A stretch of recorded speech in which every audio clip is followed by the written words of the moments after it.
Have you ever felt like you're just drowning in medical information, especially when it's something serious, maybe like a cancer diagnosis?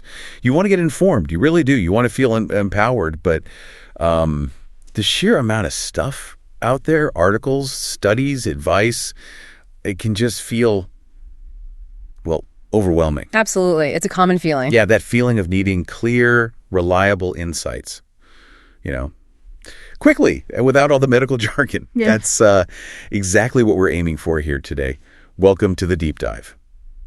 Today, we're cutting through the noise around prostate cancer. It's a topic that affects so many lives, but often feels really complex. It definitely can seem that way. So our mission, we've gathered a whole stack of our best sources, articles, the latest research expert notes, and we're going to distill the most important bits for you. Yeah, boil it down to what really matters. Exactly. We'll cover what it is, some surprising stuff about lifestyle, and the huge range of treatment options out there. Yeah. We want to make this crucial info accessible and hopefully really empowering. So let's kick things off with the absolute basics. We've all heard the word prostate, right? But what actually is it, and what does it do? Great place to start. So the prostate is a small gland, think maybe walnut-sized. It sits just below the bladder and in front of the rectum. Okay. And it's a key part of the male reproductive system. Its main job, it makes this fluid, seminal fluid, that nourishes and carries sperm. That fluid mixes with sperm, and that makes semen. And crucially, the urethra, the tube carrying urine out of the body, it passes right through the middle of the prostate. Okay, that location sounds important. It is. And speaking of size, it's really common for the prostate to get bigger as men age. This isn't cancer. It's called BPH, benign prostatic hyperplasia. BPH, right? Yeah. Heard of that. Yeah. And the thing is, BPH can cause urinary symptoms that are actually quite similar to prostate cancer symptoms. So that's an important distinction. Good point. So we know what the prostate is. What actually defines prostate cancer then?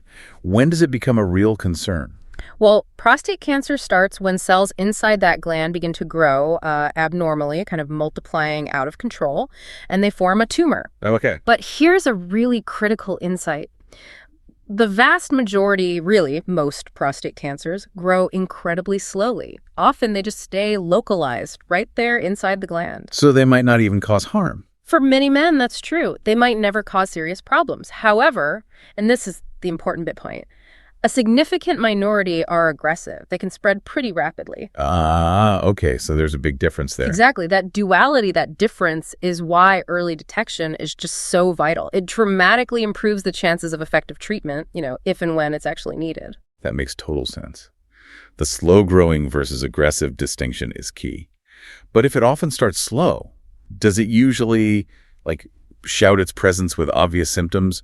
Or can it be more of a silent thing? Yeah, it's often pretty silent, especially in those early stages. That's one of the real challenges. A lot of men won't have any symptoms until the cancer has grown quite large or maybe started to spread. So what are those warning signs then? Especially if it's maybe more advanced. What should people really be watching out for? Okay, so if symptoms do show up, they often relate to urination. Things like difficulty starting the flow. Okay. Or maybe a weak or interrupted stream, feeling like you can't quite empty your bladder fully, or needing to go more often, that urgency, especially at night. Right, the nighttime thing. Yeah. Other potential signs, particularly with more advanced cancer, could be things like blood in the urine or semen, persistent pain like in the lower back, hips, pelvis that just doesn't go away. Also, maybe new erectile dysfunction, pain during ejaculation, a noticeable drop in semen volume, losing weight without trying, or even unexplained fevers. Wow, that's quite a list. It is. But remember that nuance we mentioned? A lot of these can also be caused by BPH or other non-cancerous things. Right. So don't panic, but... Exactly. The key takeaway is just, if you notice any new symptoms or things getting worse or just something feels off, get it checked by your doctor. Always best. That's really clear. Thank you. Yeah. Okay, let's pivot a bit to risk. What are the major things that increase someone's chances of getting prostate cancer? Sure. There are several pretty well-established risk factors. The biggest one, honestly, is age. The risk just goes up significantly after 50, and most cases are diagnosed in men over 65. Okay, age is number one. What else? Family history is definitely a strong indicator, too. If your father or brother or another close male relative had prostate cancer, especially if they were diagnosed young, say before 55, your risk is higher. Genetics playing a role there. Absolutely. This often points towards specific genetic mutations. You might have heard of BRCA1 and BRCA2 genes. Yeah, often linked with breast cancer. Exactly. They're also associated with increased risk of prostate cancer and also linked to breast and ovarian cancer in female relatives. So there's a definite genetic component for some families. That makes sense. Now, you mentioned something earlier, ethnicity. That feels like something we don't talk about enough in this context. We really don't, and it's incredibly important. Ethnicity plays a remarkably significant role. For instance, Black men have a considerably higher risk of developing prostate cancer. Higher risk. How so? Well, they often get it younger, tend to have more aggressive forms of the disease, and unfortunately face higher mortality rates compared to men of other racial and ethnic groups. It's a major health disparity. Wow. That's a really powerful and frankly quite sobering point about those inherent risks. Beyond our genes and age, are there environmental things that can play a part? Yes, though the evidence varies, there are some pretty definitive environmental links. A clear example is a chemical called chlordecone. Chlordecone? Yeah, it was an insecticide used mainly in the French West Indies back from about 72 to 93. Overexposure is now officially recognized as causing an occupational disease directly linked to prostate cancer. That's very specific. Anything else? Well, we're still looking into other potential factors, things like the HMRV virus that's been found in maybe 30% of prostate cancer patients. And there's ongoing research into possible links with certain sexually transmitted diseases. But the evidence there is less certain right now. Okay, so we've covered the sort of built-in risks and some environmental triggers, which naturally makes you wonder, what about the things we can control in our daily lives? Diet often comes up first, right? What does the research really say about food and prostate cancer? That is a fantastic question. And yeah, it's one where you hear so much conflicting stuff. Here's where it gets, really interesting and maybe a bit surprising. When we look hard at individual foods, you know, the ones people think are good, like tomatoes, green tea, broccoli. Right, the usual suspects. Yeah. Or the ones people worry about, like dairy or red meat. The actual scientific picture, it's still pretty mixed or inconclusive. Really? So no magic bullet food? Pretty much, yeah. We just don't have strong, consistent evidence right now to say that any single food or supplement can definitely slow cancer growth or prevent it coming back, or even that any one food is so harmful you absolutely must avoid it completely. Different studies just show different things. Wow. Okay. That's probably a tough pill to swallow for people hoping for a simple dietary fix. All right. So what is the actual advice then? What's backed by evidence? Exactly. It's not about finding that one magic food. The consistent message, the real takeaway from the deep dive, is aiming for a holistic, balanced diet, meaning rich in a wide variety of fruits and vegetables, whole grains, healthy fats, just a diverse range of generally healthy foods.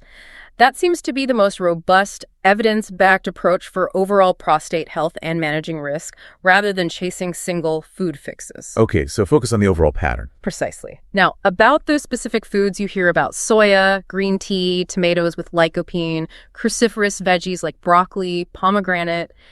Yes, some studies hint they might be helpful. But other studies, no effect, so we just can't say for sure.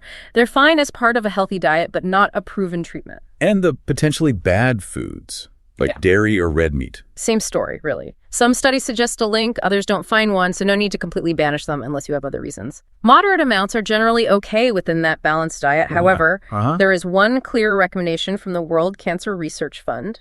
They advise avoiding processed meat, things like bacon, sausage, deli meats, mainly to reduce the risk of other types of cancer, like colorectal cancer.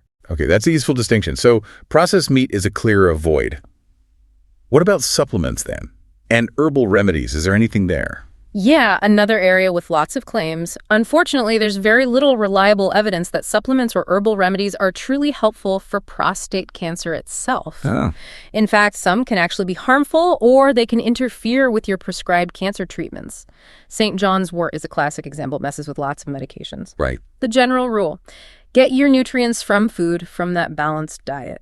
If you do take supplements, never go over the recommended daily allowance. High doses can definitely be detrimental. Are there any exceptions, times when a supplement might be okay or even needed? Yes, a couple of specific situations, but always under medical advice. For instance, in places with limited sun, like the UK in winter, a vitamin D supplement is often recommended. Okay. And if you're on hormone therapy for prostate cancer, your doctor might suggest calcium supplements to help protect your bones. But, and this is really crucial, that be so careful buying herbal stuff online. Why is that? Quality is often dodgy, the claims are usually unproven, and natural definitely doesn't always mean safe. The most important thing, always tell your doctor or nurse about absolutely everything you're taking: supplements, herbs, anything. They can interfere with treatment or even mess up your PSA test results. That's vital advice. Yeah. Okay, moving beyond diet. What about just moving our bodies? How important is exercise and keeping a healthy weight? Hugely important. Now, the direct effect of exercise specifically on prostate cancer progression isn't perfectly clear in every single study, but there's definitely compelling evidence suggesting physical activity is likely beneficial. Okay. But more broadly, a healthy lifestyle, maintaining a healthy weight, getting regular exercise, and crucially, not smoking isn't just good for general health.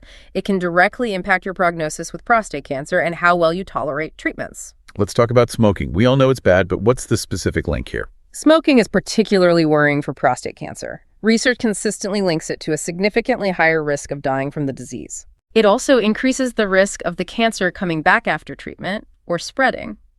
The positive flip side, quitting smoking can really improve your chances of treatment working well. And similarly, obesity is linked to a higher chance of having more advanced prostate cancer that's harder to treat, plus a higher risk of it coming back. So these aren't just vague, be healthy tips, they're concrete actions. Exactly. They're actionable steps that can make a real difference in your journey with prostate cancer. Okay, let's move into treatment. This is often where things feel, well, really overwhelming. So many options. How do doctors and patients even start to figure out the right path? You're absolutely right. It is complex. And the best choice really depends on a lot of individual factors. Things like the stage of the cancer, of course, your Gleason score. Gleason score, what's that exactly? It's basically a score based on how the cancer cells look under a microscope. It tells us how aggressive they seem. No. Then there's your PSA level, that blood test marker we talked about, your age, your overall health, and critically, your personal feelings about the potential side effects of different treatment. Right, the patient's priorities matter hugely. Absolutely. It's always a balance, isn't it? Balancing the goal of treating the cancer effectively with preserving your quality of life as much as possible. And almost all treatments, even the really effective ones, involve significant trade-offs. Things like potential effects on sexual function or urinary control. That really underscores the need for good conversations with your doctor. Yeah.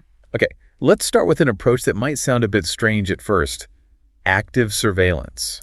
Right. Active surveillance, sometimes called watchful waiting. It's a really important option, especially for cancers that are found early, seem slow growing, or are considered low risk based on things like Gleason score and PSA. Do you just wait? Well, not quite just wait. It means actively monitoring the cancer without immediate invasive treatment. So regular PSA tests, rectal exams, maybe MRIs, and sometimes repeat biopsies. The idea is to avoid treatment side effects unless there are clear signs the cancer is progressing and needs intervention. And does it often progress? For about a third of men who start on active surveillance, they may eventually need active treatment down the line, but for many, it allows them to safely avoid or delay treatment for years. Okay, that makes sense for less aggressive cases. Now, for more active treatments, surgery, the radical prostatectomy is a common one. What does that involve? Right. A radical prostatectomy is the surgical removal of the entire prostate gland. Often the seminal vesicles nearby are removed too, and sometimes lymph nodes. How's it done? It can be done through a traditional open incision, or more commonly now, laparoscopically using small keyhole incisions. And often that's done with robotic assistance. The robot surgery. Yeah, where the surgeon controls robotic arms holding tiny instruments. This usually means more precision, less blood loss, shorter hospital stays, and often a quicker recovery compared to open surgery. It's very effective for cancer that hasn't spread, localized cancer. Cure rates can be over 90% at 10 years in those cases. That sounds really positive for cure rates. But surgery is serious. This raises that important question again about quality of life. What are the common side effects here? Yes, this is where the conversation gets really nuanced and, frankly, where we see some surprising variability. The big two side effects people worry about are erectile dysfunction, ED, and urinary incontinence. Right. How common are they? Here's the thing. The reported rates vary massively in studies. For ED, you see ranges anywhere from 11% up to 87% of patients affected. For incontinence, it can be anywhere from 0% to 87%. Wow, that's a huge range. Why so variable? It highlights just how much things like the patient's baseline function before surgery, their age, other health conditions, the specific surgical technique used, like whether nerves could be spared, and definitely the surgeon's own experience, all profoundly shape the outcome for that individual. So it's not just one standard outcome. Not at all. Recovery, especially for sexual function, often improves most in the first year. But for a significant number of men, these issues can unfortunately persist long term. Are there other side effects, maybe less talked about, that can also have a big impact? Yes, absolutely. And it's vital we talk about these too. Things like climacturia, that's involuntary urine leakage during orgasm, which might affect somewhere between, say, 12% and 22% of men. Okay. And arousal incontinence leakage with sexual arousal reported in maybe 29% to nearly half of sexually active patients after surgery. Plus, some men experience decreased sensation during orgasm, painful orgasms, or even a degree of penile shortening. These are real quality of life issues. It really underscores the need for detailed pre-surgery counseling. Okay, so that's surgery. How does radiation therapy compare? It also aims to kill the cancer cells, right? Exactly. Radiation uses high energy rays to destroy cancer cells. It's versatile, can be used for pretty much all stages, sometimes after surgery to catch any remaining cells, or often combined with hormone therapy for higher risk cancers. Are there different types of radiation? Yes, two main types. External beam radiation therapy, EBRT, is where beams are directed from a machine outside the body. There are advanced techniques like IMRT or proton therapy designed to really focus the radiation on the prostate and minimize damage to nearby organs like the bladder and rectum. And the other type? Is brachytherapy. That involves implanting tiny radioactive seeds directly into the prostate gland. Sometimes these are permanent, sometimes temporary. What about side effects for radiation? They can include things like bowel issues, diarrhea, sometimes mild rectal bleeding, urinary problems like incontinence or evitation, and also impotence or ED. Sometimes they can place temporary spacers, like a gel, between the prostate and rectum to push the rectum further away from the radiation dose. How does it stack up against surgery overall? When you look at the big picture, studies generally show similar long-term survival rates. Radiation tends to have lower rates of severe incontinence compared to surgery, but maybe slightly higher rates of bowel issues like rectal bleeding. And there's a small, slightly increased risk of developing secondary cancers, like bladder or colon cancer, years down the line after EBRT. Okay. What about some of the newer, maybe less common treatments, like HIFU, high-intensity focused ultrasound? Right. HIFU is a really interesting emerging therapy. It uses highly focused sound waves, ultrasound, to generate intense heat right at a specific point within the prostate. Like cooking the cancer cells? Essentially, yes. It heats the tissue very precisely to kill the cancer cells, aiming to do minimal damage to surrounding healthy tissue. It's minimally invasive. Is it widely available? Ready for prime time? It's still considered somewhat experimental in many places. Research is ongoing, often funded by the device manufacturers, and it's not suitable for everyone. Things like prostate size or heavy calcification can be limitations. Early results from smaller studies look promising, showing good disease control and fairly low side effects, but we definitely need more long-term data. It seems particularly promising for treating cancer that has come back after previous treatments. Interesting. Okay, next up, hormone therapy. Yeah. This comes up a lot. What's the actual science behind it? Yeah, hormone therapy, or ADT, androgen deprivation therapy, is a cornerstone for certain stages. What's really fascinating is that most prostate cancer cells need male hormones, androgens, particularly a potent one called DHT, which is derived from testosterone, to grow. They use it as fuel. So hormone therapy cuts off the fuel supply. Exactly. ADT works by drastically lowering the levels of these androgens in the body or by blocking their action on the cancer cells. This effectively starves the cancer cells, causing tumors to shrink or stop growing, at least for a while. How do you lower the hormones? There are several ways. It can be done surgically by removing the testicles, that's called orchiectomy, which removes the main source of testosterone. Or, more commonly now, it's done with medications. What kind of medication? There are injections or implants that signal the brain to stop telling the testicles to make testosterone. These are GnRH agonists or antagonists. There are also pills called anti-androgens that block testosterone from working at the cancer cell level. And newer drugs can block androgen production from other sources, like the adrenal glands, or inhibit specific enzymes involved. The key takeaway isn't necessarily the drug names, but understanding there are multiple strategies to cut off that hormonal fuel. Okay, starving the cancer. What are the downsides? The trade-offs with hormone therapy? ADT, while often effective, definitely comes with a pretty significant list of potential side effects. This is another crucial part of that quality of life discussion. Like, Things like hot flashes, weight gain, loss of libido, erectile dysfunction, fatigue, sometimes loss of muscle mass and bone density, leading to osteoporosis, risk anemia, mood changes, even memory problems. And there's an increased long-term risk of diabetes and heart disease. so it's effective, but comes at a cost. Yeah. What is it typically used? It's mainly used when the cancer has spread beyond the prostate, or sometimes alongside radiation or after surgery for higher-risk localized cancers to try and prevent recurrence. But it's rarely curative on its own because eventually, usually after a year or two, the cancer cells often find ways to grow again despite the low hormone levels they become resistant. Right, resistance is a key issue. And finally, chemotherapy. How does that fit in? Chemotherapy uses powerful drugs, usually given intravenously in cycles, that kill rapidly dividing cells throughout the body. For prostate cancer, it's typically used when the cancer has spread widely or when it's become resistant to hormone therapy. It can help manage symptoms and sometimes extend life in those situations. Okay. Before we wrap up, let's just briefly touch on those newest sort of cutting-edge focal therapies. What hope do they offer? Yeah, these are really aiming for even greater precision, trying to destroy just the cancer within the prostate while causing minimal collateral damage. Things like irreversible electroporation, IRE. Right. It uses electrical pulses to create tiny pores in the cancer cell membranes, causing them to die, but it's not based on heat, so the hope is it might better spare nerves and vessels involved in sexual function and urinary control. Then there's photodynamic therapy, PDT. Okay. That involves giving a light sensitizing drug that collects in cancer cells and then activating it with laser light delivered via fibers into the prostate, destroying the targeted cells. And electrochemotherapy, ECT, combines electrical pulses with a low dose of chemo to make the cancer cells absorb the drug much more effectively. Are these widely available? No, these are still largely experimental, mostly being done in clinical trials. But they represent exciting avenues of research, aiming for effective cancer control with potentially fewer life-altering side effects in the future. Wow. Okay.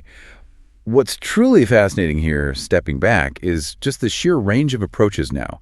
We've gone from the very basics of the prostate gland and risk factors, navigated through the often confusing world of diet and lifestyle, busting a few myths there, I think. Definitely. And then explored this incredibly diverse landscape of treatments, from active surveillance and major surgery to radiation, hormones, chemo, and these really cutting-edge focal therapies. And our hope today was really to give you a clearer map of all this. Not to tell you what to do, of course, but to equip you with better knowledge so you can have more confident, informed conversations with your own doctors, to help you ask the right questions for your specific situation. Absolutely. It's about empowering those conversations. Thank you for joining us on this deep dive. You're welcome. And maybe it leaves us with this important question to think about. We've made incredible progress in treating prostate cancer, extending lives, which is fantastic. But many of these powerful treatments still come with significant potential impacts on long-term quality of life. Right. The trade-offs we discussed. Exactly. So how do we as individuals making choices and as a whole healthcare community keep refining these options? How do we push forward, not just for survival statistics, but for a truly holistic approach that prioritizes both living longer and living well after a diagnosis? It's an ongoing conversation and one that requires us to keep asking, keep exploring what really constitutes a good outcome.